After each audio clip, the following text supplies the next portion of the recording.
Hi everyone, my name is Martin McColskey. I'm the chair of Unison LGBT plus Northern Ireland, and I'm also a member of the Foyle Pride Committee. Journeys is something we've been doing now for quite a few years, and we've really enjoyed it. It's usually been in a live audience and with people sharing their emotions, and then maybe a little bit of talk back. This year that's kind of been withheld a little bit, so we've had to rethink. So we've done it through recorded. So we hope you sit back and enjoy it. I had a great time filming all the people and engaging with them. So celebrate the love and happy Foyle Pride 2020. Hi everyone, my name is Paddy Bell, and today I'm just going to explain to you about my journey. My object is keys. At the start of my growing up as a teenager, I was 15, a part of the LGBT community, and I found myself homeless. During that time, my lifestyle was a bit chaotic, which resulted in me to be homeless. But then at 16, through Floating Support, I gained tenancy in Francis Street. A young persons project looks after the young homeless. During that time, I was, as I say, chaotic lifestyle and that, but getting that tenancy then made me able to settle down, get back to school, get my life back on track. Now I have come back and work for First Housing as a support worker. I work on one of the young people's projects, and I help them who came through the same journey as me. Most of our clientele, not most of them, but biggest majority of them are from the LGBT community, so I can relate to them who came through the same journey as I came through. And having these keys as an object, I'm able to give people back what I didn't have. The same way, whenever I was 15, I had no keys. We have young people from the age of 16 to 21 come on. They had no keys when they come on, but now once they leave after their 2 years, once they move on, they have the keys to their own tenancy. Whereas the same way as whenever I left Francis Street, my support worker Sandra Duffy, she got me tenancy in the Bogside, and then I've moved to Craigan and I've secured tenancy now up there the last 6 years. But as a member of the LGBT community, I just want to hope this video goes out to people who are in the same situation I was in at 15. They know that there is light at the end of the tunnel. If I can do it, there's hope that you can do it, and one day you will have the same keys that I have now. My name is McColskey, and I came out in 1990. And this is a photo of the first Pride from 1991. It was very small compared to the Pride now. We had art exhibition, football, talks, quizzes, and it grew from strength to strength. At that time, things were very different for gay people. People tried to keep us down, didn't get any support. You weren't welcome in bars. When you went on the bars, you were harassed. There would be snide comments. You would be thrown out. Gay bashing was a regular event. People were battered on a weekly basis. Quite a few people had been through off the dairy walls as well too, for the simple fact that they were gay. But thankfully things have changed. People now can be themselves. I can remember it being organised for the first two lesbians. They walked down Shippey Street holding hands, and the rest of us had places we would stand to make sure that these two girls weren't assaulted. It was a big deal at the time. Now it is of no consequence who does or who doesn't hold your hand, which is great to see. I'm glad that people still want to support Pride, and that the council and that the public in general are very supportive of the LGBT plus community. And I'd just like to thank everybody for their support. And this is all part of my journey. Thanks very much. Happy Pride to everybody. Hi, my name's Catherine Hutton. I'm the branch representative for Ireland Palestine Solidarity Campaign in Derry, and this is my object. It's a memento from the Alternative Eurovision 2019, which was held in Derry in the Maldron Hotel in partnership with Unison LGBTQ plus and Foyle Pride. The history of our relationship goes back to when the branch first formed in Derry, in 2016, and Unison were very, very supportive of the branch from the beginning, allowing us to use their premises. And then gradually I met people through Unison, Unison LGBT plus, who were very interested and supportive of the Palestinian cause. So that's where the idea came from, actually holding an event to try and raise some money and raise awareness also of the issues and the occupation of Palestine, and also the connection with equality for all, no matter whether you're gay, straight, black, white, Palestinian, Irish, it didn't matter. It just, that became the focal point.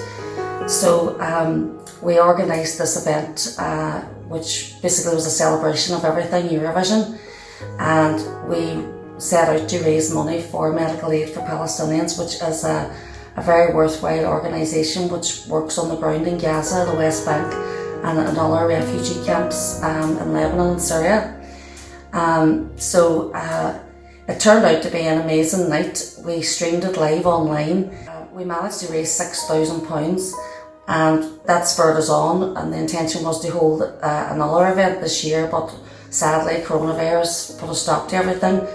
But I would just like to say that the relationship between the Ireland Palestine Solidarity Campaign and Unison LGBT plus and Foyle Pride has been very fruitful, and I really hope that now, coming into the future, and once we get through this pandemic, that we'll go on to bigger and better things and do more work and raise more money and raise awareness. Thank you.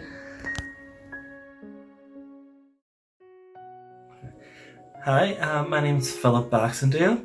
My item is the award I just received. This is the Feminine Transgender Person of the Year award.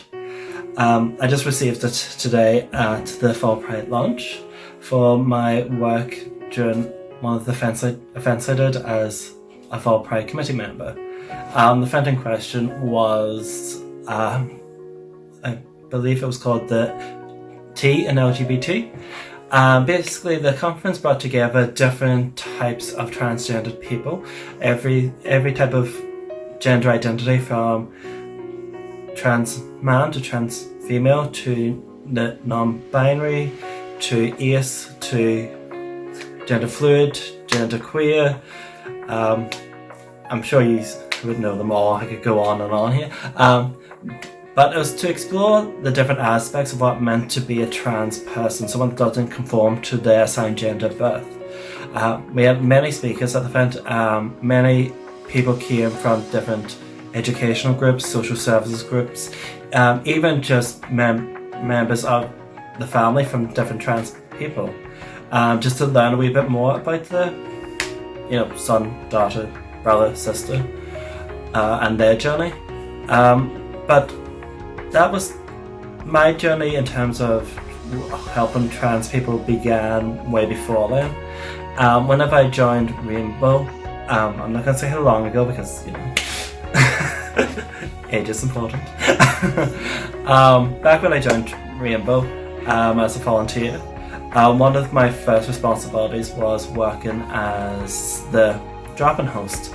As the drop-in host there, I met a whole range of different elements of the LGBT community. By elements I mean dominations, gay men, lesbians, bisexual, transgender, everyone. So by being in that position and meeting so many different types of people, what I discovered and learned by talking to those trans members of Rainbow was how difficult it was to be trans. Now, when I mean difficult, I don't mean just everyday situations, which is important, of course, but access to services, access to the gender clinic in Belfast, even the fact that you have to go to, I don't know if the proper word is a psychiatrist for 2 years, and prove to them that you're living as your identified gender, just to even get an appointment to the gender clinic. All those barriers I've thought, well, that's just ridiculous, really. If you identify as male, you're male, or female, or one of the degrees in between. But that really sparked my kind of passion for helping the trans community, because it made me think back to whenever gay men were in similar situations, not the exact same for obvious reasons, but similar situations. Like the way the trans community at the minute would be the way it would have been 30 years ago for lesbian and gay men. And well, in today's age, that's just not acceptable, really. But yeah, so that's what sparked that. And once I came after that, after I moved on from being the drop and host, I took over what is the Rainbow Project's men's group. Then, at that time, it was gay and bi men only. Now, whenever I joined, I helped expand that meaning to mean any person that identifies as male can come to the group, whether that you're a trans man or if you're gender fluid and identify as male in that particular moment, you're more than welcome.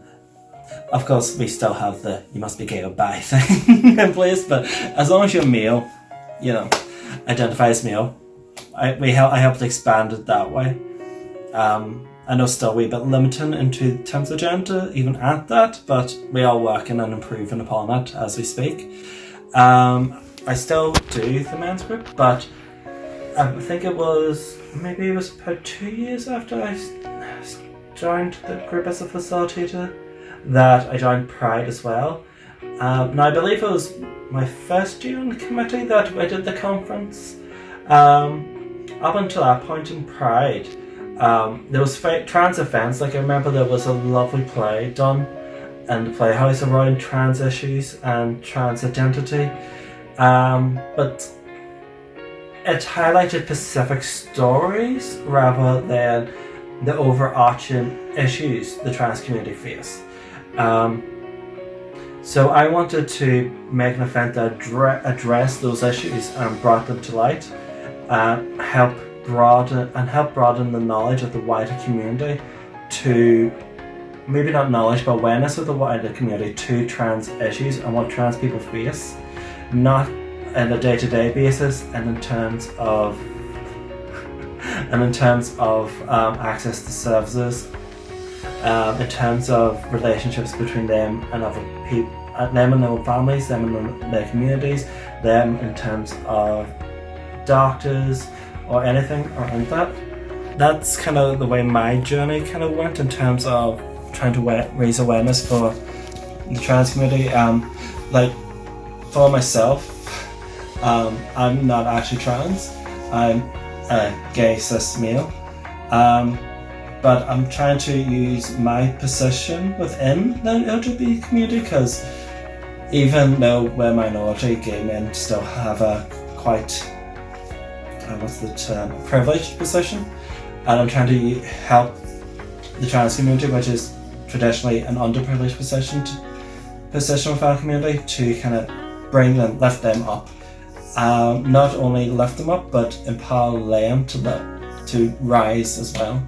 Because one of my core beliefs when it comes to the trans community, that should be led by trans people themselves, because at the end of the day, I don't know what it means to be trans. I don't know what it is to be trans. As much as I can listen and sympathise and sort of identify with aspects of it, I can't fully appreciate or understand it. Which is why one of the reasons why I did the event was to give the voice to the community itself. Hello, my name is Emer Willis and I work for the Rainbow Project in Derry, and I'm really excited today to be bringing you on my journey and my Foyle Pride journey. So I got involved in Foyle Pride whenever I was maybe 18, 19, somewhere around there. And I first got involved doing some live sound work, so I had access to some amazing local musicians, and so the Pride Committee reached out to me and said would I be interested in organising chilled sessions out the back of Cafe Soul, where the family fun day used to take place after the parade. And I was delighted, and so I thought this was the biggest event ever, and the most stressful thing in the world was trying to find a chalkboard to put up times and stuff. And so yeah, we had a great gig out the back of Cafe Soul that year, and it was gorgeous because me and my friends had gone to Foyle Pride every year because it just had this special feeling to it. So I was really, really excited and super proud of myself that all my friends were coming from all over different parts of Ireland to join us on the day, and for me to be able to say, hey, like I organised this event. And so really, really exciting. Then the following evening, to bring the festival to a close, the committee had held the Rumble Club, which is a local music night, and they held it in the Glassworks, and the award ceremony was that evening. And I was totally shocked. I actually was so ill from the night before that I didn't think that I was going to even make it, but my friend said, yeah, we have to go. So we went to the Rumble Club. And that evening I was presented with, I didn't even know there was awards, I was presented with this, which is the Sean Moran Young Persons Award for the work that I had done that year. So that kind of sparked a fire in me to keep getting involved. I really enjoyed working with the people who were involved. I was learning so much, and I found myself tapping into a whole new scene and a whole new community, and something that I really liked, and it was something that was really, really good for me. So the following year I got involved as co-chair with Shag Gillespie, who had run the first parade, so I had really looked up to Shas. I co-chaired then the following year, and then the year after that I stood down and I chaired the festival by myself with an amazing committee. We just organised an outrageous programme of events, and during the parade we were at the front of the parade, and I remember walking across the top deck of the Blue Bridge, and that song by Macklemore, Same Love, was playing, and like I remember at first thinking, this is a very slow song, this isn't, it was like a practical hit on me. I was like, oh, this is a mood killer. But then I didn't realise that I was actually welling up, like I was nearly crying, because it was such an unbelievable moment that I kind of turned around and looked across at the parade, kind of looping its way around up onto Duke Street, and it was meeting up onto Carlisle Road.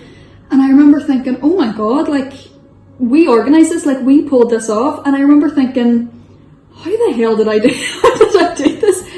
Kind of responsible for this whole thing happening. And I continued to do that for the next few years, until it just was my time to stand down then last year. So 2019 was my last year as chair. I stood down off the committee completely to focus on my work at the Rainbow Project. And then I'm really glad that I did, because lockdown hit and I really needed to focus my attention on the services that we were providing during this time.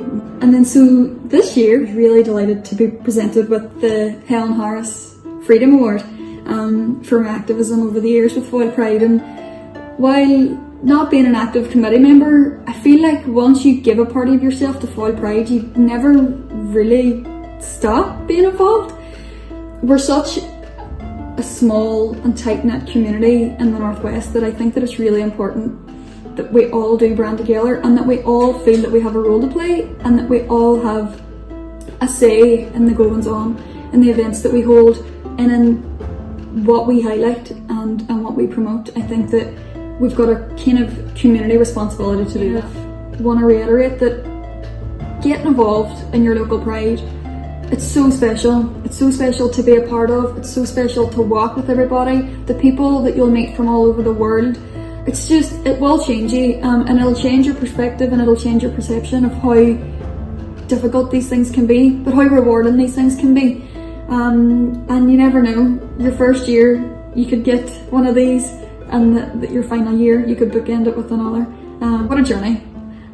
So thank you so much again, Foyle Pride, for giving me the opportunity to share my story. I hope everyone's having a gorgeous week, and as always, stay safe and celebrate the love.